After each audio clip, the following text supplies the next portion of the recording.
Assalamu alaikum. Билестерби, президентimiz бұл бойынша өзінің позициясын білдірді. Құрылтайдағылар қол чабышты, әлбетте дауыс берген жоқ, бірақ қол чабышты. Әрбір нәрсенің жақсылығы бар. Бұға шейін білесіздер. Әрбір адамның өзінің туысы болып қалған. Біреуінікі байлық, біреуінікі бийлік, біреуінікі карьера.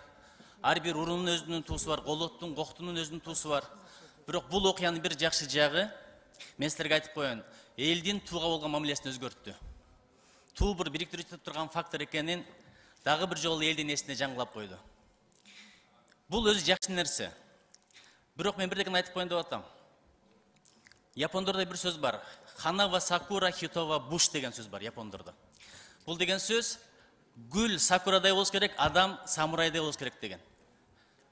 Самурайлардың символы бұл гүл. Бірақ гүлдөй назик болып қалады екенбіз деп тұрып темір тезек өзгерткен жоқ қой, бұл біріншіден.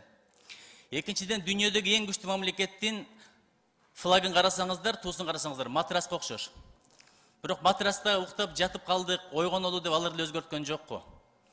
Үшіншісі, дүниедегі ең күшті партиялардың бірі бұл демократиялық партия ақшыны. Алардың символы ешек.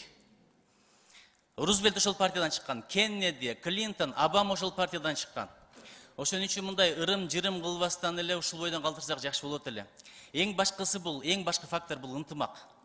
Караңыздар, элде журтта кичине бөлүнүп жарылып болуп атат. Соцсеттерде бирин-бири кырдык бычак болуп атат. Кечээ 2 депутатыбыз эмне болду? Ушул маселенин тегерегинде кээ бир жаш балдар түрмөгө кирип кетип атат. Эң акыркы аргументим, эгерде 6-чы же 5-чи чакырылышта депутаттар кабыл алса мейли дейт элем. Бирок муну легендарлуу парламент кабыл алган. Ошол легендарлуу парламентте ким бар эле? Сыңган кылысы жазган Төлөгөн Касымбеков бар болчу.